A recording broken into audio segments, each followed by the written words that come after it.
ধলাই জেলার আমবাসায় পরপর বিদ্যুতের তার ছিঁড়ে পড়ার ঘটনায় আতঙ্ক আর ক্ষোভে ফুঁসছে সাধারণ মানুষ। বুধবার আমবাসা বাজারে ফের ঘটল একই ঘটনা। 13 বছরের কিশোরী রেশমি মোদক বিদ্যুতের তারে ঝুলসে গুরুতরভাবে আহত হয়ে বর্তমানে পাঞ্জা লড়ছে মৃত্যুর সাথে।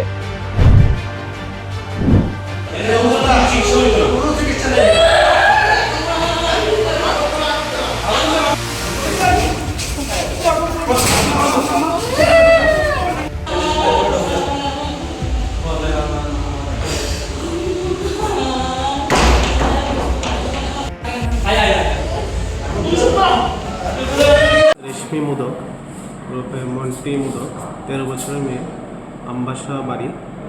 আমবাসাতে থেকে আমাদের কুড়াই হসপিটাল ইমার্জেন্সিতে আসে। History of touch with high voltage wire, high voltage তারের সাথে সম্পর্ক হয়, যার কারণে পুরো শরীরেই বার্ন ইঞ্জুরি ছিল। বেশি ছিল পিঠে, হাতে, গলাতে এবং পায়ে। পেশেন্ট যখন আমাদের এখানে আসে খুব আশঙ্কাজনক অবস্থায় ছিল। পেশেন্টকে প্রাইমারি চিকিৎসা দেওয়ার পরে আমরা ইমার্জেন্সি আগরতলা জিবিপি হসপিটালে রেফার করা। কি বুঝছেন মানে কতটুকু পেশেন্টের কন্ডিশন খুবই সিরিয়াস। আমাদের এখানে যা যা করা সম্ভব সবগুলি করা হয়েছে, বাকি জিবি হসপিটালে বেটার চিকিৎসার জন্য আমরা রেফার করে দিই। এতবার একই ঘটনা ঘটার পরও কেন ঘুমিয়ে বিদ্যুৎ দপ্তর? কার গাফিলতিতে বারবার ঝুঁকির মুখে পড়ছেন সাধারণ মানুষ? এই ক্ষোভেই ফেটে পড়ে এলাকাবাসী। বিদ্যুৎ দপ্তরের বিরুদ্ধে ক্ষোভ উগরে দিয়ে বিক্ষোভে ফেটে পড়ে জনতা। মুহূর্তেই পরিস্থিতি চলে যায় নিয়ন্ত্রণের বাইরে। পরিস্থিতি সামাল দিতে ঘটনাস্থলে পৌঁছায় পুলিশ, কিন্তু ক্ষুব্ধ জনতার রোষের মুখে পড়তে হয় তাদেরও। বিক্ষোভকারীদের ছোড়া ইট পাটকেলে গুরুতর জখম হন আমবাসা থানার ওসি নন্দন দাস। মাথা ফেটে রক্তাক্ত অবস্থায় সরিয়ে নিয়ে যেতে হয় তাকে।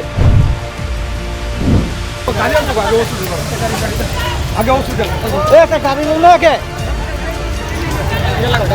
একটা গাড়ি লোক না এ কাতে গাড়ি লোক না গাড়ি গাড়ি গাড়ি এ গাড়ি এ গাড়ি নিও এ তাড়াতাড়ি গাড়ি গাড়ি সামনে সামনে এ গাড়ি গাড়ি এই গাড়ি এ গাড়ি গাড়ি গাড়ি ওরে গাড়ি গাড়ি এ গাড়ি গাড়ি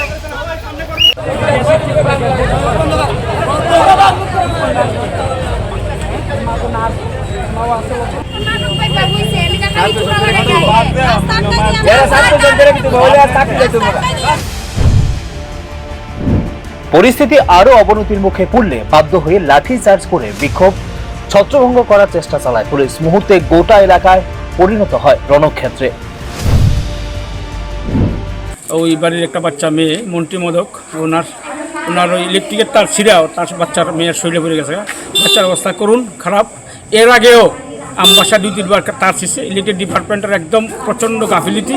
আমি এজ এ ভাইস চেয়ারম্যান হিসেবে করতেছি, ইলেকট্রিক ডিপার্টমেন্টের প্রচণ্ড গাফিলিতির কারণে বারবার তার ছিঁড়ছে। আমরা বারবার রিকোয়েস্ট করছি ইলেকট্রিক ডিপার্টমেন্টে, বাট তাদের পক্ষ থেকে কোনো রেসপন্স নাই। আমি মাননীয় মন্ত্রী, বিদ্যুৎ মন্ত্রীর দৃষ্টি আকর্ষণ করছি। উনি আমাদের এই বাচ্চারা আমরা এখন জীবিতে রেফার করছে। আমি ওনার দৃষ্টি আকর্ষণ করছি আপনার মাধ্যমে তাদের ব্যবস্থা করে। বাচ্চারা আমাদের এলাকার বাচ্চা মেয়ে, একটা 13 বছরের বাচ্চা মেয়ে, অবস্থা খারাপ। আমি মাননীয় বিদ্যুৎ মন্ত্রীর দৃষ্টি আকর্ষণ করছি। আর কি বলবো, বাকি আমি ডিএম সাহেবের সঙ্গে কথা বলেছি, ডিএম সাহেব ব্যবস্থা নেবেন। কিন্তু এই তার এখন ছিঁড়া পড়ে আছে, ইলেকট্রিক ডিপার্টমেন্টের কোনো হেলদোল নাই, বারবার আমবাসায় ঘটনা ঘটছে। আমি আর কি বলবো, এক সপ্তাহ আগে একটা টমটম জানি, আই নো বাট সেই ব্যবস্থা তারা করেনি। কোন ইলেকট্রিক ডিপার্টমেন্টের প্রচণ্ড গাফিলতি। আর কত প্রাণহানি হলে নড়বে প্রশাসন? বিদ্যুৎ পরিকাঠামোর এই চরম অব্যবস্থাপনার দায় কে নেবে তা নিয়ে প্রশ্ন তুলেছেন সাধারণ মানুষ। অবিলম্বে দায়ীদের চিহ্নিত করে কঠোর শাস্তি দিতে হবে বলে দাবি জানিয়েছে এলাকাবাসী। এদিকে বিদ্যুতের তার ছিঁড়ে নাবালিকা আহত হওয়ার এই ঘটনায় আমবাসার ডিজিএম সহ 2 আধিকারিককে শোকজ করেছে বিদ্যুৎ দপ্তর। Bureau report, news now.